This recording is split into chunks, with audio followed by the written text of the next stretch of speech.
kita persiapkan hati kita untuk mendengarkan Tuhan berbicara melalui hamba-Nya. Mari kita berdoa.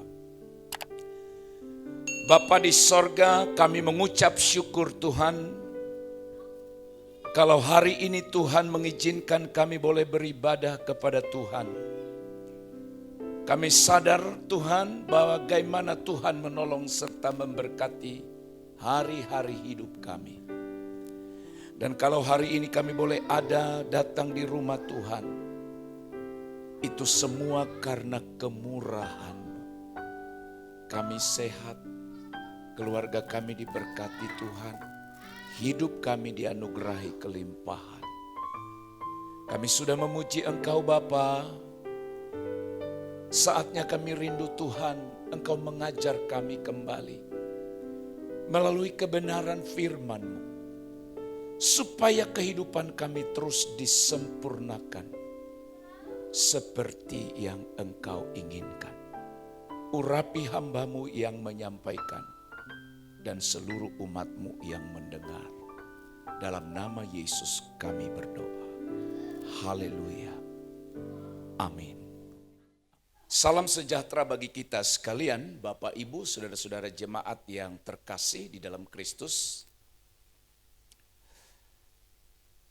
Beberapa minggu belakangan ini kita terus menggumuli, merelakan diri kita, hidup kita diajar oleh Tuhan lewat kebenaran firman-Nya. Bagaimana supaya lewat hidup kita, lewat kesaksian kehidupan kita, Allah dipermuliakan. Saudara sekalian, satu pertanyaan penting adalah,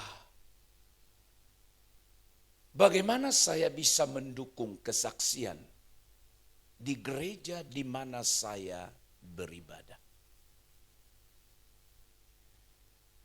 Itu sebabnya pada kesempatan hari ini, saudaraku sekalian, firman Tuhan berjudul mendukung kesaksian dari gereja saya. Tema ini, saudara-saudara, atau judul ini menjadi satu perenungan bagi setiap kita karena ada kata saya di sana.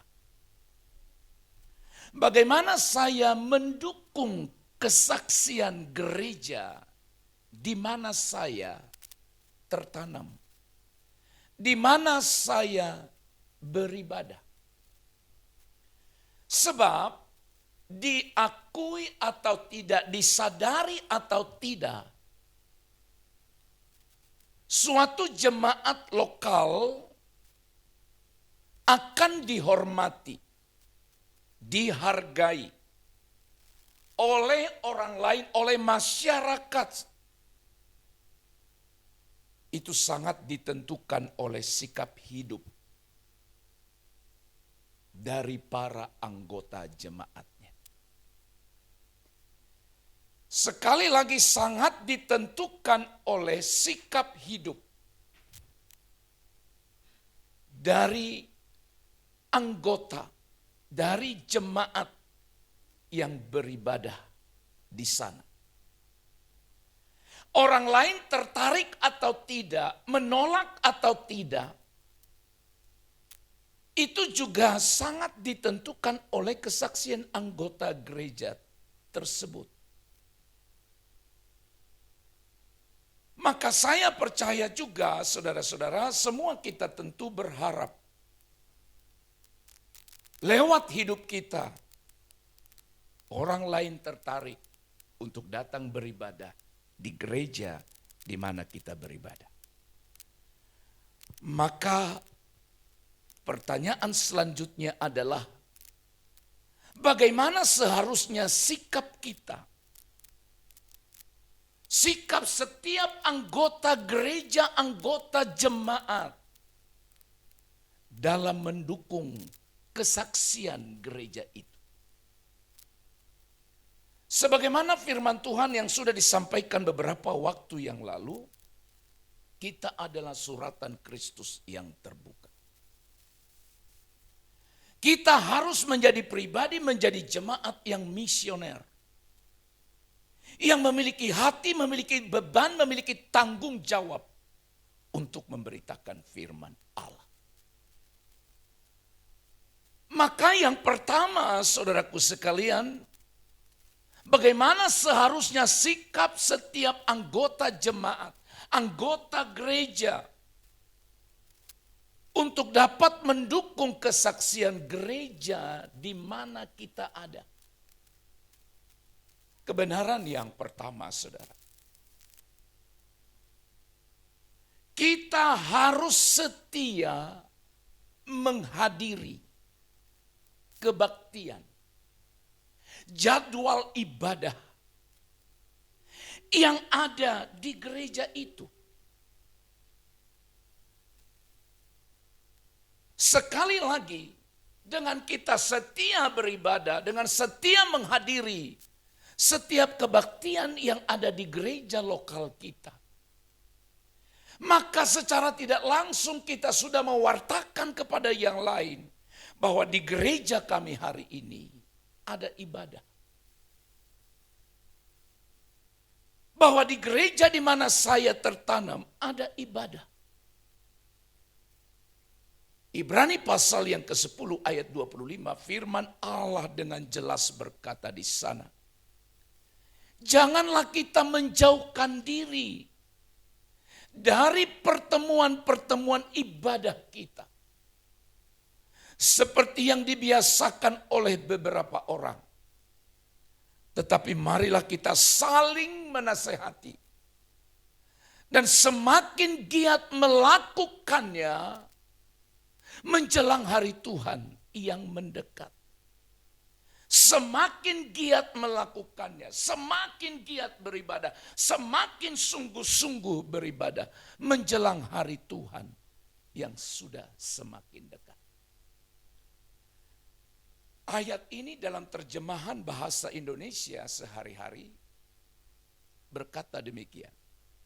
Hendaklah kita tetap berkumpul bersama-sama. Dan janganlah lalai seperti orang lain. Kita justru harus lebih setia. Saling menguatkan sebab kita tahu bahwa tidak lama lagi Tuhan akan datang. Sebab tidak lama lagi Tuhan akan datang. Saudaraku, saat kedatangan Kristus kedua kali untuk menjemput orang-orang yang setia, itu sudah semakin dekat. Maka ketika saat itu mendekat, kedatangannya yang sudah semakin dekat itu, tentu saja kita berhadapan dengan sejumlah persoalan pergumulan hidup. Pencobaan-pencobaan yang harus kita hadapi. Bahkan di belahan dunia yang lain, ada banyak orang-orang Kristen yang harus mengalami aniaya, yang harus mempertahankan imannya kepada Kristus. Dan juga berhadapan dengan berbagai macam ajaran-ajaran yang tidak sehat. Atau ajaran yang menyesatkan, ajaran yang menipu. Maka saudara-saudara, ketika keadaan atau kenyataan itu ada, maka kalau kita berkumpul bersama-sama, maka di sanalah kita saling menguatkan, di sanalah kita saling mendoakan untuk berpegang teguh dan beriman pada Kristus. Saya kadangkala tidak habis berpikir atau tidak bisa saya bayangkan.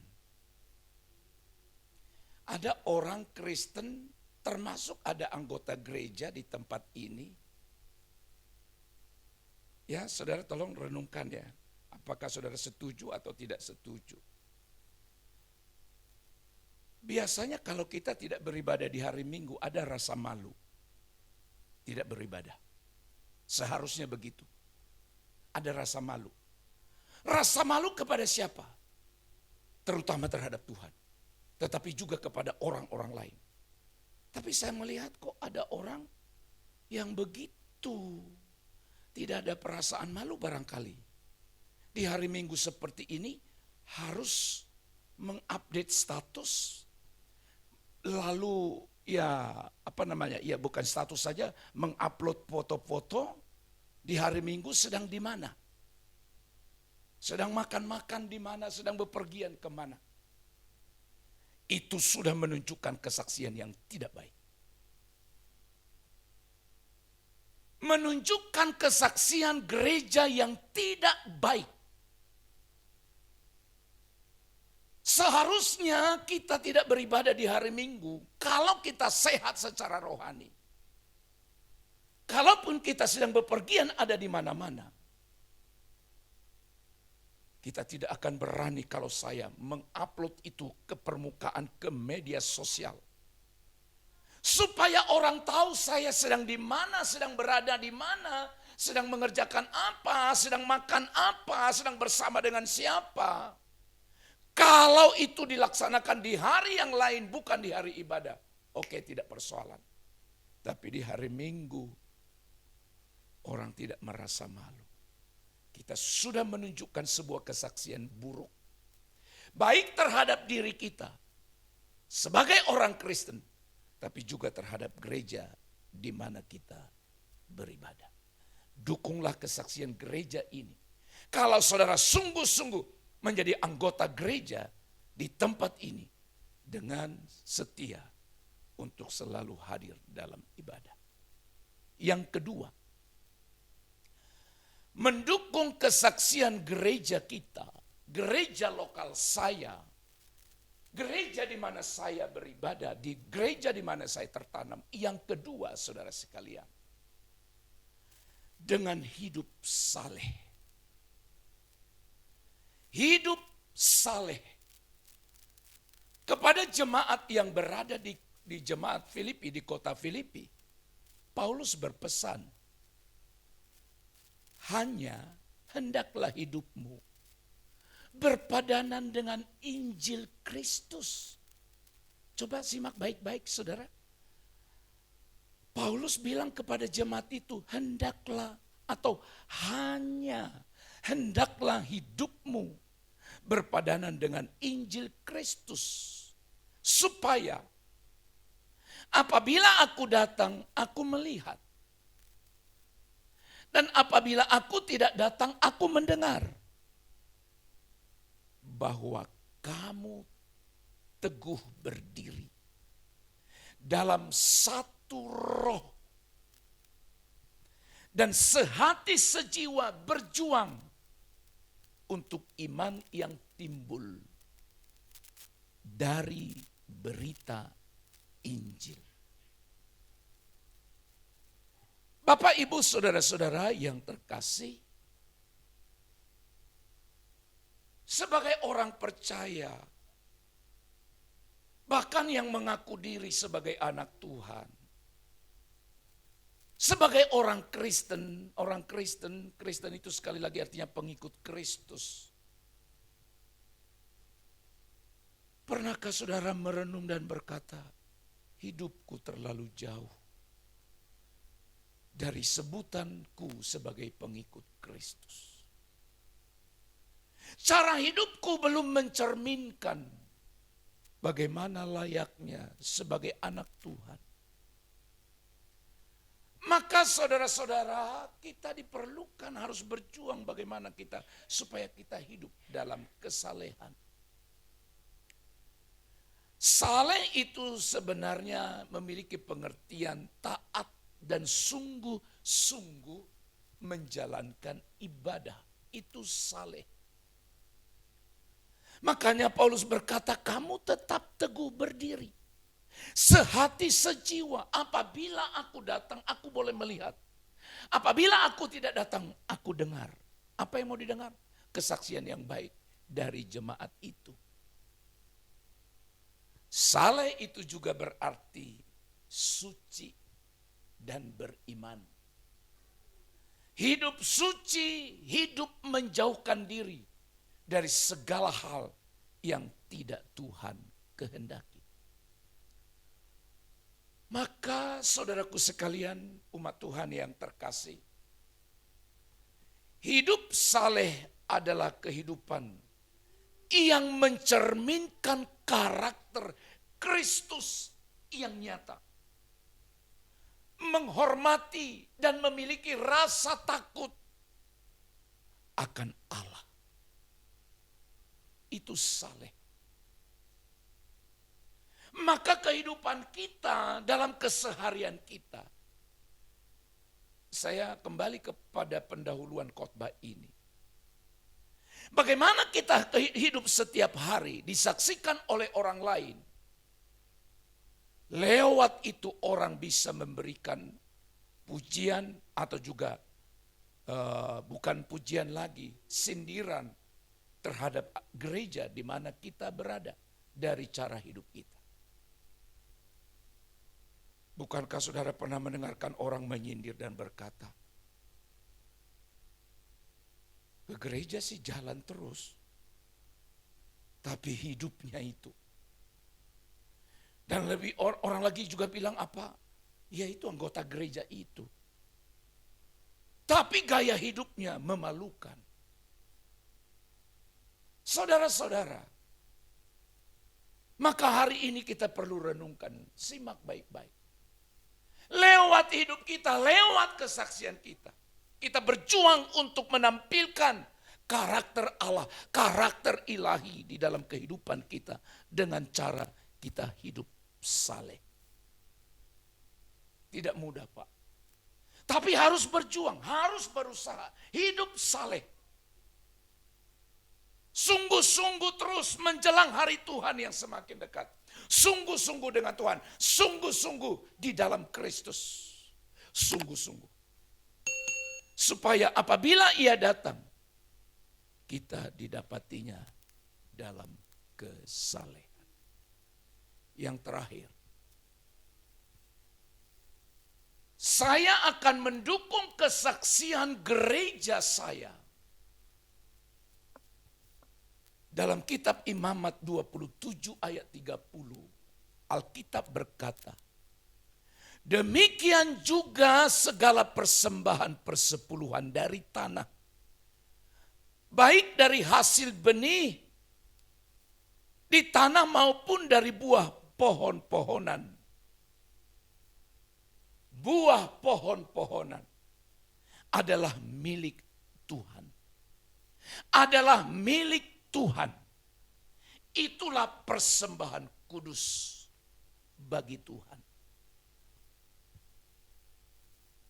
Untuk mendukung kesaksian gereja kita, selain kita harus hidup saleh, setia beribadah, maka saudara-saudara, kebenaran yang ketiga adalah memberi secara teratur.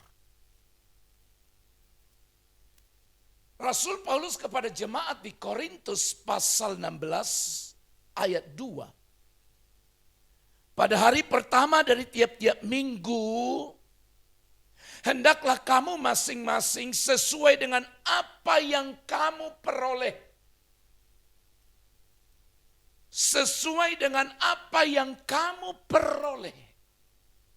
Atau sesuai dengan apa yang ada padamu. Menyisihkan sesuatu dan menyimpannya di rumah supaya jangan pengumpulan itu baru diadakan kalau aku datang.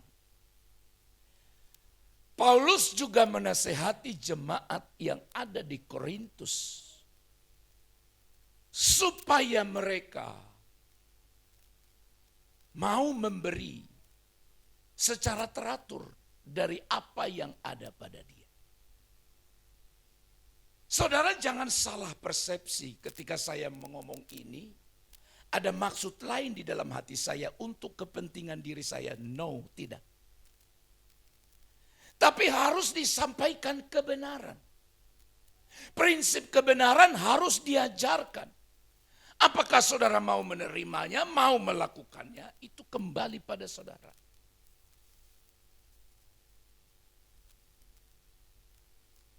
Kita tidak boleh menjadi orang Kristen yang kikir. Orang Kristen yang pelit. Orang Kristen yang tidak mau berkorban. Saudara-saudara, harus kita membawa itu, memberikan itu. Mungkin saudara bertanya, Pak, berapa banyak uang yang harus kita berikan kepada Tuhan? Berapa jumlahnya? Saudara-saudara, Alkitab tidak memberi jawaban tentang jumlah. Sekali lagi Alkitab tidak memberi jawaban tentang nilai nominal. Sebab Allah tidak tertarik dengan jumlah yang kita berikan. Bukan berarti jumlah tidak penting. Tapi bukan soal jumlah itu yang diutamakan oleh Tuhan. Barangkali Bapak Ibu masih ingat kisah dalam Alkitab. Bagaimana seorang janda miskin masuk ke bait Allah lalu memasukkan persembahan.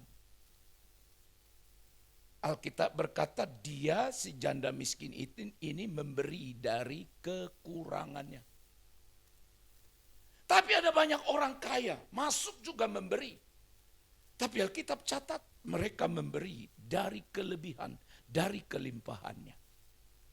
Lalu murid-murid bertanya, persembahan siapakah di antara mereka yang dikenan oleh Tuhan? Persembahan janda miskin itu. Allah tertarik dengan jumlah, bukan jumlahnya yang penting. Tapi jangan saudara bilang, kalau begitu jangan nggak usah perhatikan jumlah, seberapa yang ada. Tunggu dulu. Allah kita lebih tertarik pada cara. Oke? Lebih tertarik pada cara kita dan alasan kita untuk memberi.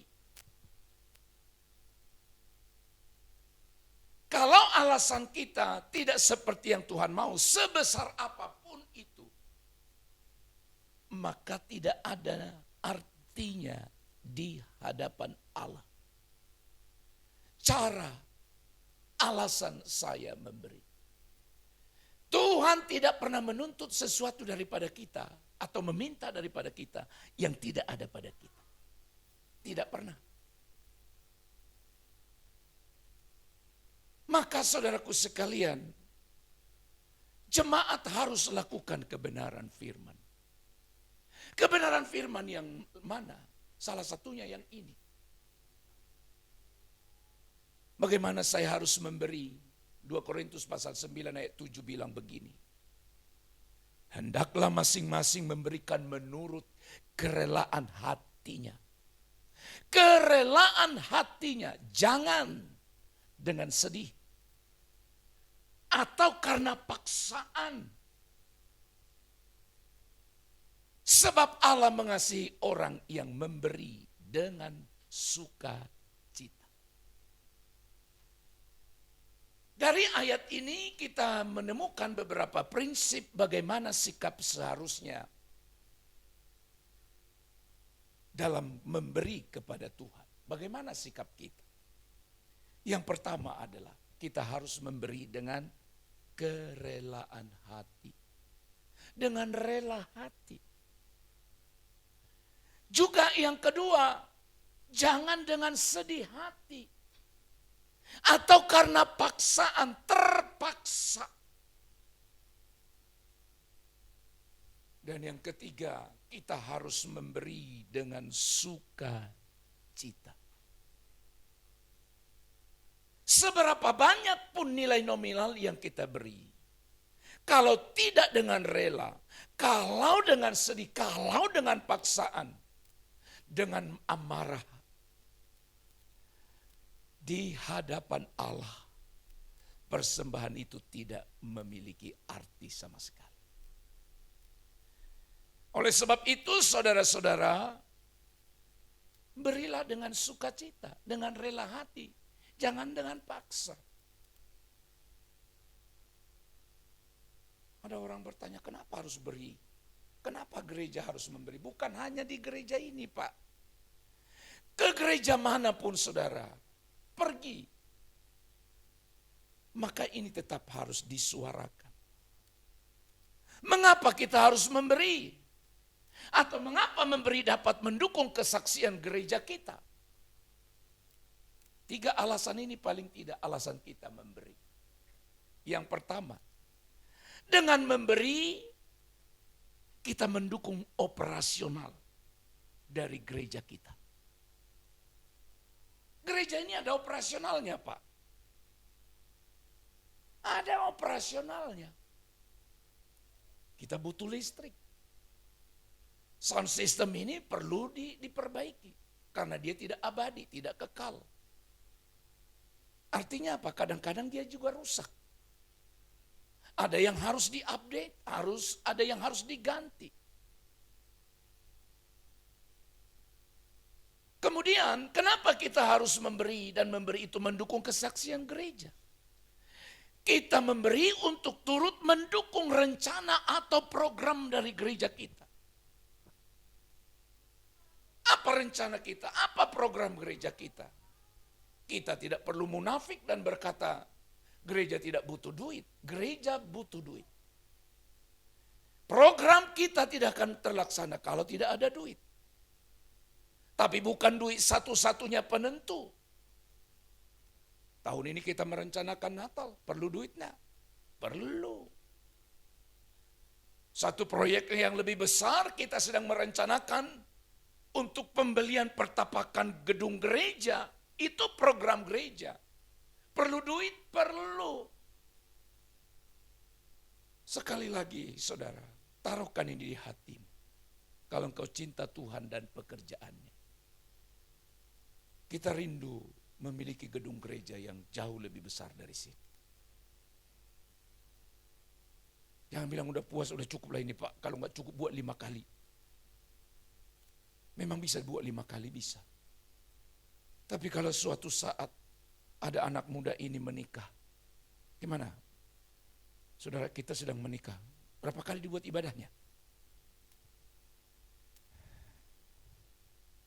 Misalnya saudara kita Erik menikah, undangannya banyak, paranak banyak, parboru banyak, lalu nggak muat 1 kali, buat 3 kali Pak.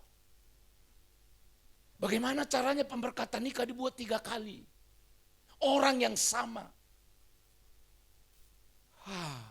Kalau hanya ibadah seperti ini mungkin kita bisa bilang bisa buat beberapa kali.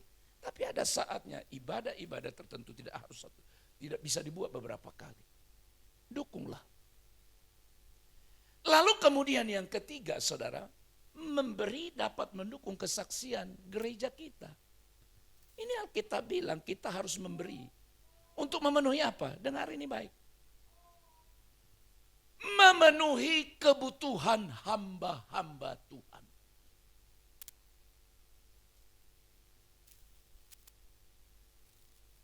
Jadi Pak Pendeta perlu duit? Perlu. Saya sudah pernah bilang, kalau andai kata saya tidak perlu memikirkan lagi kehidupan dan hanya konsentrasi duduk di hadapan Allah, mencari perkenan Allah dan mempersiapkan firman setiap hari. Saya tidak perlu pusing lagi memikirkan hal-hal yang lain. Betapa dahsyatnya pelayanan itu. Oleh sebab itu dukung, berilah untuk memenuhi kebutuhan hamba Tuhan. Emang ada dasarnya Pak? Ada. Bukan teori saya, Alkitab yang bilang, Paulus yang bilang. Galatia 6 ayat 6 bilang begini. Dan baiklah dia. Perhatikan baik. Dan baiklah dia, siapa dia? Yang menerima pengajaran dalam firman. Apa saudara? Membagi segala sesuatu yang ada padanya dengan orang yang memberikan pengajaran itu. Iya, aku baru tahu ayat ini ada. Baiklah dia yang menerima pengajaran, yang menerima firman Allah. Saudara sekarang sedang menerimanya. bagi apa yang saudara mau bagi, sesuatu yang ada padamu. Dengan siapa? Dengan orang yang memberikan atau memberitakan pengajaran atau firman itu. Kalau saudara makan enak, ingatlah sesekali pendetamu. Iya betul Pak, amin. Minimal ingat saja Pak, diantar ya terserah. Ingat saja. Lagi saudara makan enak, ingat Pak Pendeta. Saya kan bilang ingat, bukan suruh antar. Ingat saja.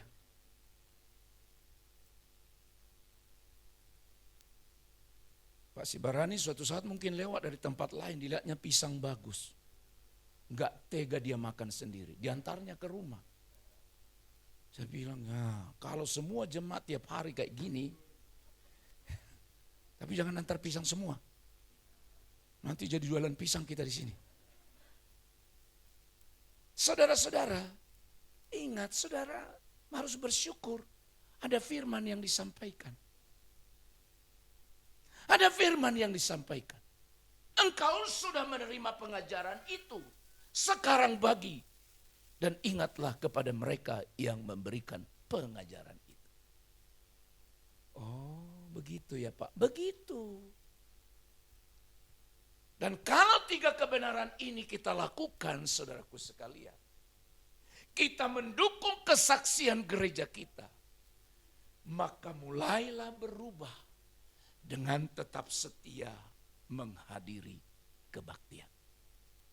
Dengan hidup saleh dan relakan dirimu. Biasakan dirimu untuk memberi secara teratur. Karena Allah sekali lagi tidak pernah minta tuntut dari saudara. Sesuatu yang tidak ada pada. Yang ada itunya. Tapi ada banyak orang tidak mau memberi. Ada banyak orang tidak mau berkorban. Bukan karena tidak ada. Tapi karena pelit, karena kikir dan tidak mau berkorban. Hari ini berubahlah. Supaya kita dapat mendukung kesaksian gereja kita. Lewat kehidupan kita. Gereja ini menjadi alat Tuhan. Gereja ini menjadi kesaksian yang hidup bagi orang-orang di sekitar kita. Amin. Kita berdoa. Bapa terima kasih. Untuk kebenaran firman-Mu yang mengingatkan kami. Agar kami menjadi anggota gereja, menjadi anggota jemaat yang baik. Dengan tetap mendukung kesaksian gereja ini. Dengan rajin beribadah, hadir beribadah. Kami boleh memberi secara teratur.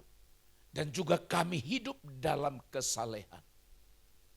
Meteraikan firman-Mu dalam hidup kami Bapa. Dan kiranya roh Tuhan memampukan kami hidup seturut firman yang kami dengar.